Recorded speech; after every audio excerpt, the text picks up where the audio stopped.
Mema ahwefo nyina akwaba edeba New Day TV so. Ena eye kwasieda edru sa abre ya nyame mu ahintasem dwumadie so ene yedru. Ena aweye mremu na yewe.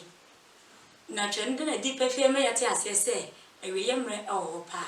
Eya nokra eniema nyina edi adanse se ampa aweye mre ewo.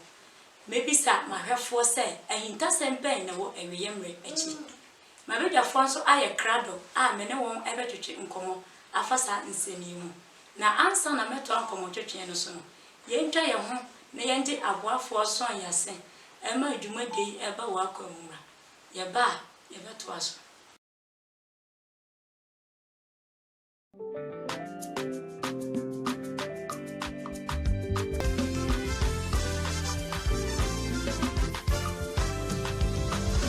I believe that you are able to do exceedingly abundantly. Odofo who show me what Alexis Coastal. Alexis Coastal walking town companies. And I'm buying a whoop we never do Alexis Coastal. There be ha.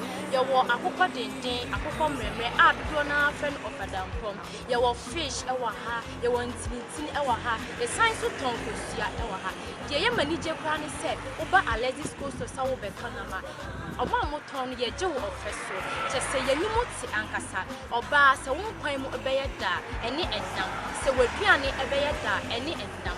Obi biara emra Alexis Coastal emetona se wo pebi atua obi yo retail efua se wo pe kakra atu won kwan ma oba retail o wholesale enso ewo has good to akotoa o wholesale enso ani ji sem pese a ewo kufa ne se wo betu nam na ye wo ha no de baye dey lokwa kucha wo bebi a wo in Daniel Okudonyina many manager no Alexis Coastal.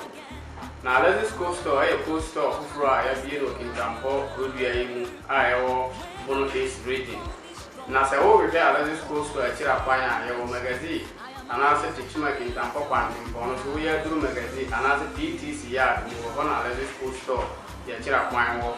Na so ba Alexis Coastal ye dwuma de ye de se ye ton nam na se wo ba nam mu a enam bia o bia no Ibenya biwo Alexis Coastal edi ama yewo tilapia yewo redfish yewo pala yewo salmon yewo amane a friend chelewate amane sardine fish bia nso yewo Alexis Coastal yewo nambe so tse sausage yewo gizzard eno nso ni nyina biwo Alexis Coastal na Alexis Coastal ene ye be before one share friend delivery service the beto enam edru ebo bi a yahya atoba Alexis Coastal ene be kwa kujao ewo fie anase wo krom free a yenge kapreba enfri wo na Alexis Coastal eye Coastal apie krodua mu a wo kan nam de a enam papa fie ene Alexis Coastal ye friend no bisate ndi sa oba enam bia wo pe no wo benya bi every Alexis Coastal and as I say one Alexis Coastal edi nsa wo so a wo hwe screen ya ni ma numbers ya e twabuyi wo free bia won sabeka Alexis Coastal na nhye bia wo no woni wo maye Alexis Coastal na papa fie ni ha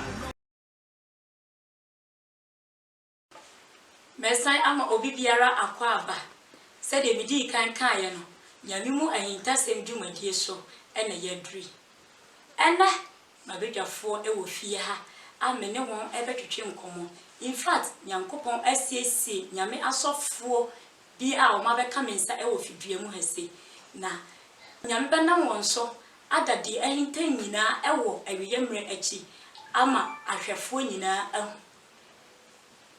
die abeto ye pono so eye awiyemre achi ahintasem be na wo awiyemre achi Mema me papa mo akwaba daddy mema mo akwaba daddy me didi se mo apom eye pa nyame adom da oba de no ase daddy we de wadaroma me pese ubebo udin a kire ahwefo enyina yo me dedi Emmanuel Jagaba Anani yo daddy me sai mo akwaba bio daddy we de wadaroma pese ubebo udin Me bacha wo men so ye frame Dennis Echeikumi. Daddy na asafo oda ano so. We were Christ Apostolic Church Sawaba e working time for here. Asafo oda ano Christ Apostolic Church Kintampo Sewaba na oda ano. Dia agato ya pono so ya kasa fa ho awiye emre. Na enioma nyina di adanse se awiye emre mu ana ewe. Meba me papa Dennis ho. Na mabisa no ya kasa awiye emra. Edie ne awiye emre. Bedase. Ya kasa awiye emra. Yebetumi akase na edi akire. Yebetumi akase wiase awiye. What they call brofo a yefre bibi eschaton.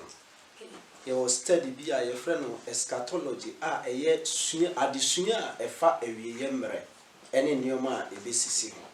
Ese wo kasa awiye mre a opa kire enioma a ebesisi ansa na wiase akona wiye ene ne yefre na awiye mre. Enioma a ebesisi ansa na wiase no akono awiye.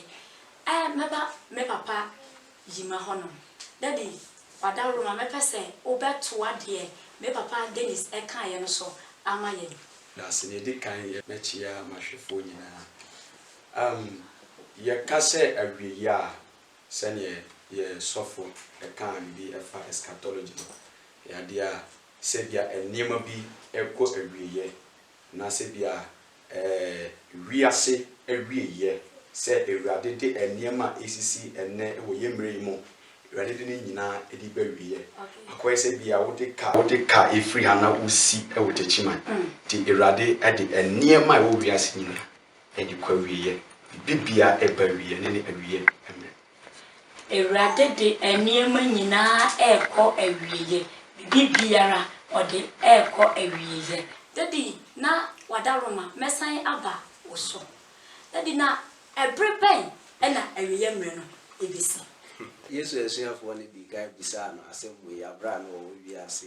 mfinsia empim yenu ne akire ni but oma omuti ase se ono ankasa na oye onyankopon ba no kora no onim breko a wi ase awie no ebeba na nipa bia nso nim ose mpo abofo e wo onyankopon nche no enim enti se ubisa emre ben dia meka akire o se emre die obi ani bet ebisi na Daddy obi enim emra awiye mre ebisi Bible no tire na so ma yete ase se awiye mre no ebisi a de yehu bi da ebisi sa entino de ekoso ewiese mu ha ba bia kwampo no eme yehu se awiye mre no so eye eno nkyere se adu yesu odwan bewu na onyamu ya ya friend dwanfu no enti Yesu ka no oka se wiase ne be kwa wie ya enioma ahodo bebre besi ye beti akosem ye beti basabasa ye ahini be sori ahini so ewie mu nsenkyere ne enioma bebre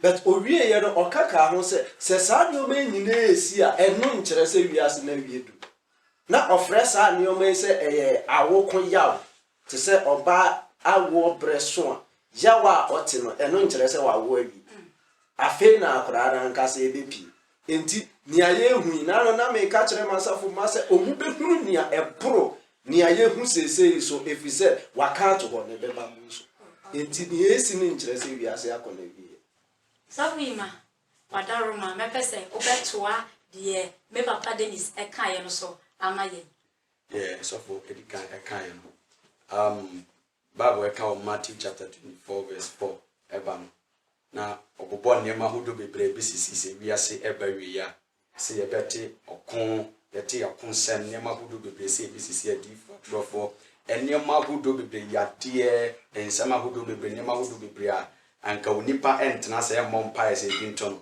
ese ebe yade a ebesi edi yawdie bi ene de bepa enipa abrabom na Bible se ni nyina ya hyenso de a kire se wiase ba bi pa wiye se ne papa di kakai ne mom wiase na emma wiye ansa ni nyina na esis no Bible se posi se asem no ebe wura ba bibia no so e ka hyenso de no se sanye man nyina ensi ya enwie ya enya de wiase no ebe de bebe wiye okay na Daddy yaye onipa idia yenwu ye ya tiase idie enti no ye no ebia owu emefe ye betumi atena asesa amadu ye mre no adu Bible se ebinom ehu owu sana benze awie mre no asi samre na ebi mo we bi so enwu enya compose say this in na yibu ansoro nyame ahini aide atu Bible can be say ni wo twato a wonte nyame asem no kosi se sani pa kro beti nyame asem no enya de wiase no ibeba wiye tina ya dande da metaka say unim obi a wo twato no da obeti nyame asem enti e bia be ye chena ana don hwere de ye nim no Bible says sanye mano na sipen wo twato no te nyame asem na samre na nyame ahini no eba ana se bia wiase ekona wiye. Oh, daddy, madam was a pa. Just say, and your ma is singing, and your ma is singing, to me be grumbled to your mammy, as I say, Obinim da, and we am ren, a big truth. Madam was a pa, and son of papa ever to watch so am I in. Mammy deep jacacra, a boy for so ya son, a ma do me a bow welcome a bribia. A bini Alexis Costo. Oba enam ben bi na wo papa wunya ewo Alexis Costo enam bi te se akokọ se ye denden ana mremre ubenya bi ewo ho ato Simon ana se kotodwe ni nyina bi ubenya bi wo Alexis Costo aso ye ato me kanfo de wona mineral water amam se eye party wedding engagement ana se funeral bi na oya Brian Asoye, Upe Insuna Asevo, Ewo, program be a woya, Uba de Ona Mineral Water, Ubenyabi, Ato Ewo, Yachira Kwa Eye, Kentampo, Bunu East. Meko, me papa honum. Daddy, I shall so dear pen, and a yam reno, Besia, Ebeme Said, you 2 quotations, a Casafa, Ascensodia, and Viasevi and Mayano. Your Bako 2 Timothy chapter 3 and Matthew chapter 24. Sa quotations in me in Nama, you say a brandy bequery ya, Yabetia Cose, or come a hutcher, Yarewa, a hini besore, a hini so, a buboniama be free. Dientia, Mijitum said.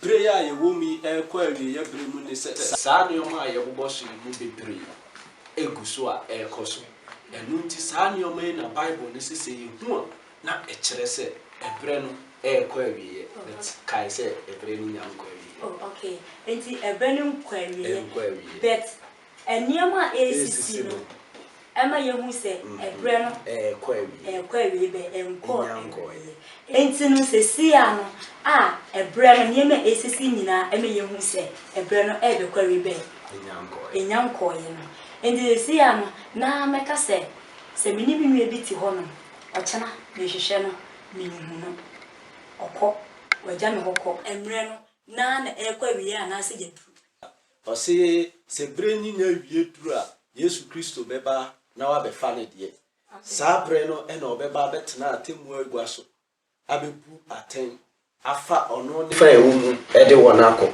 said na na ode ye mfato ho no se atemu ne be ye te se oguanhwefo bi a oyiyi nwa ya firi mponchi mu owi a ode obi a be ko ba bi ese fata no se okọ nti se wu se unua bi woni ne wo ho ne ochena oni ho dan bi a na esi ho ochena mframa afa aguagu a eno nkire se wi ase awie ya aba eno kire se wi ase ni guso a e ko na wie betenyanko we are sending Gusua economy, but a young boy, better than young share at you.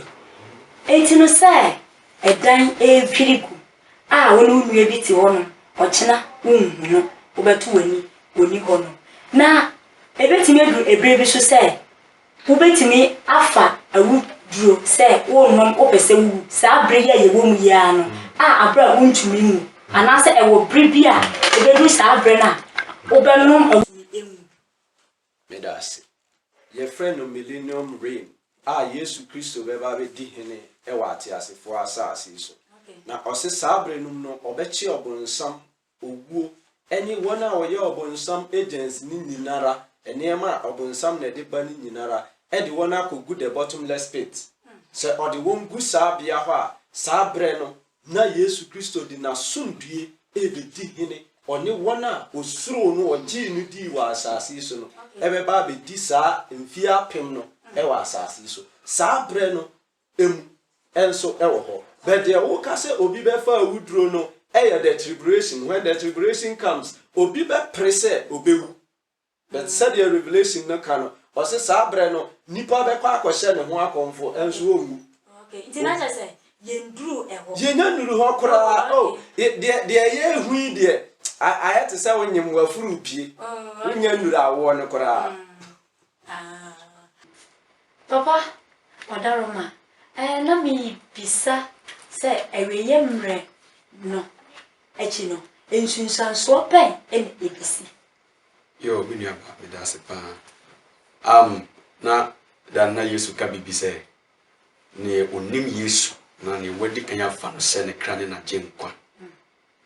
Ipa kro no emfa ne se bia ase ne yie.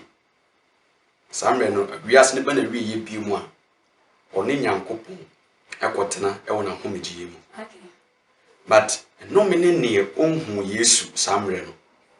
Ti atemu no ana wiase ne ba na wi yie wi a ne onhu rade no ye de no bekọ ujemu. Ene ne enema bi e wo hono mo. Na ne nyina besisi se de be ya nyina be hu se onyankopon no kwafo.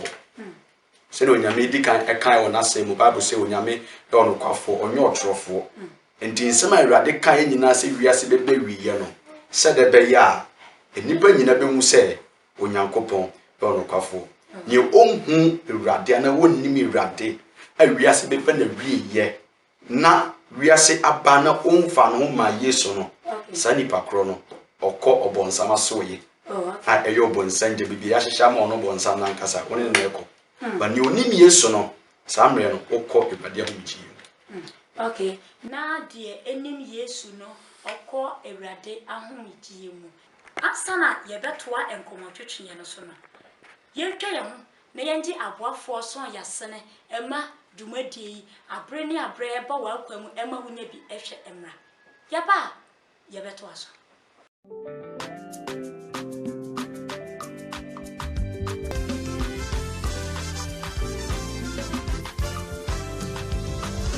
I believe that you are able to do exceedingly abundantly. Odofo who show me what Alexis Coastal. Alexis Coastal walking town for blues. And I'm Ben na wo pa wo nya bi wo Alexis Coastal. Ye bi wo ha, ye wo akokọ denden, akokọ mremre a dodo na friend of Adampom. Ye wo fish e wo ha, ye wo ntintin e wo ha, ye san so ton kosia e wo ha. Ye ye mani je kwa ni said, oba Alexis Coastal sa wo be kanama. Oba mo ton ye je wo ofeso. Che se ye nimu ti ankasa. Oba se wo kwan mu ebeye da, eni enam. Se waduane ebeye da, eni enam. Obi biara emra Alexis Coastal emetonam. Se wo pebi atua, oba ye wo retail atua. Se wo pe kakra atu wo kwan ma, oba retail bi. O wholesale enso e wo ha. Good to abonwa, ye wo wholesale enso. Ani ji sem kese a e wo kwa ni se wo betunam na ye wo ha no ni ba ye dey. Lo ka ku ja wo be bia wo. Indi Daniel Okudonyina, many manager no Alexis Coastal. Na Alexis Coastal ay Coastal kufura ya biero kintampo rodua yimu ayo bono case reading. Na se wo we Alexis Coastal akira kwanya ya wo magazine anase tichima kintampo kwantimpo no so ya duru magazine anase DTC ya wo bona Alexis Coastal ya akira kwanya wo. Na so ba Alexis Coastal ye dwuma di ye se ya ton nam na se wo ba nam mu a enam bia wo bia no ibenya biwo Alexis Coastal ama ya wa tilapia ya wa redfish ya wa pala ya wa salmon ya wa amane a friend chelewate amane sardine fish bia nso e biwo Alexis Coastal ya wa nambe so tse sauce ya wa gizzard eno nso ni na biwo Alexis Coastal na Alexis Coastal ene e before one share every delivery service the beto enam edru ebo bia ya sha atopa Alexis Coastal e de ba ko jaw e wo fie anase wo krum free a yanje kapreba e free wo na Alexis Coastal e coastal apie produce mu a wo kan nam de ya enam papa fie e na Alexis Coastal ye friend no bisa ten de sa oba enam bia wo pe no wo benya bi every Alexis Coastal and as I say oni Alexis Coastal e din sa wo so a wo hwe screen ya ni ma numbers ya e twa buyi wofre bia on sabeka Alexis Cold Store na nhyehyɛ bia wo no wo no mo aye Alexis Cold Store na papa fie ni ha abusuafo mesa mamo akwa ababio eba nyame mu ahintasɛm dwumadie so aboafo so yasene ema dwumadie abre ne abra etimi ba wa akwam ebi ne Alexis Cold Store ene the owner mineral water yencha ho yemre no eya yebre nti mekɔ me papa Dennis hono daddy se ewe mre no eba beso a edian ene ebesi said the Yadikan Abobos no Niama ebesisi but yesan wo niama bi a yenya enka ho asem bibi te se rapture no ye wo enkyerɛkyerɛ ahodo miensa efa ho ebinom ekyerɛ se rapture ne besi ansa na tribulation no aba ebi mu nso kyerɛ se within the tribulation no na rapture no ebesi enti die ye gitumu ana dodo na gitumu no se rapture no ebesi ansa na otaye ebre no aba eno achi ansa na yebenya the 7 years reign of the Antichrist. Daddy, Roma, rapture na okai na me pese obechire mu kakra. But o can rapture oshimbre. The rapture na nkasakra no wohwe Bible mu a eni Bible mu.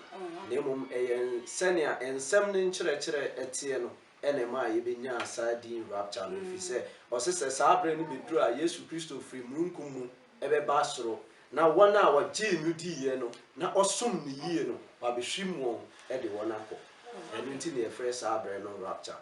Enti enu achi no na tribulation otaye ohaw eni amane yaudi a emu edin ebeba nipa so na sabre no na adom bia eni hobiem.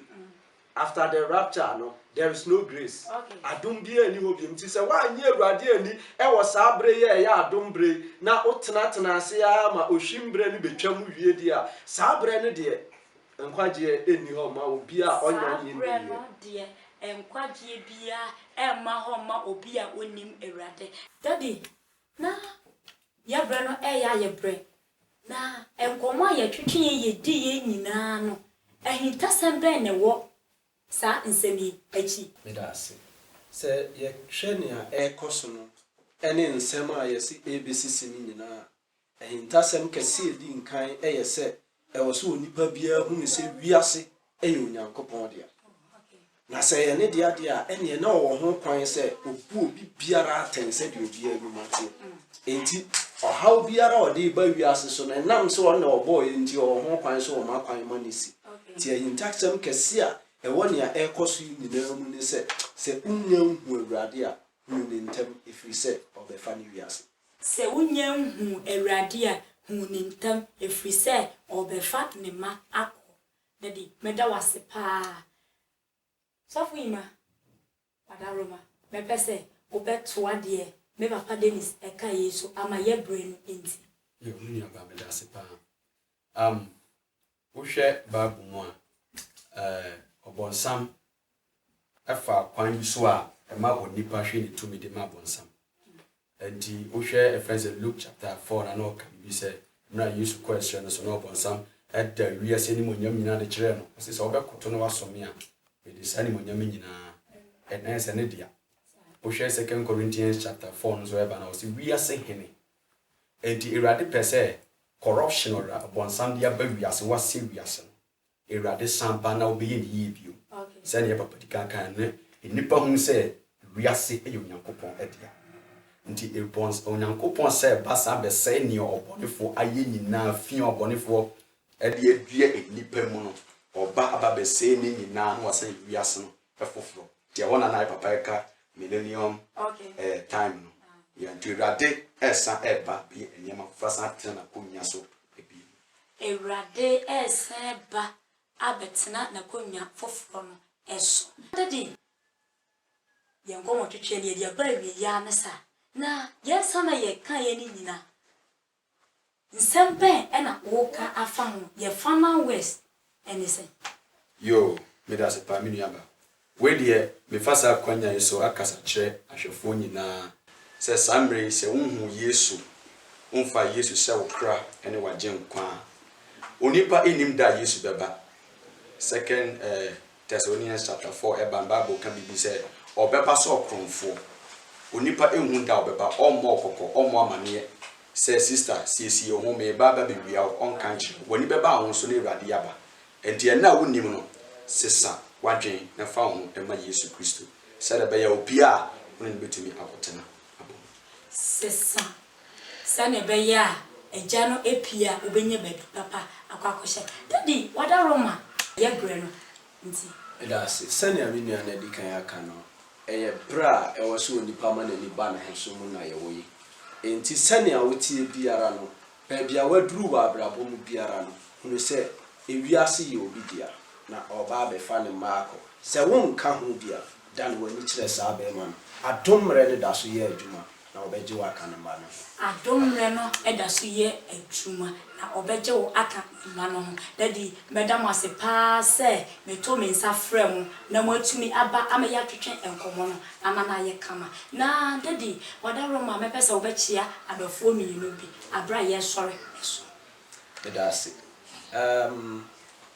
me fa apanye so na machia asofo mpanyimfo a won kintampo eni wiase afa na nyina Christ Apostolic Church yankopon inshira asofo mpanyimfo nyina eni wona bushia sofu ima yo me so me disa kwanye so echia eye me mame papa mo mi be wiase mi mame afre no abinanu papa de kosi anane omunyina kintampo church ye beda mo asepa abusuafo ene aha na brema kwan ebe ye de yemimu ahintase dwumadie ni nyina esi na abwafo so masene ema dwumadie abrani abright mi ba wa kwan ebi ni Alexis Coastal the owner mineral water ena eboaye ema sa dwumadie abrani abra etimi eba wa kwan ohwese de me ho asi ayefa afaya na ye you baby ena siesie ni ema no eye efe nyame mu ahintase dwumadie dasena nyame ya no de atontomia ye besia hia nyame mu ahintase Kristo nti de ahinta nyina ebede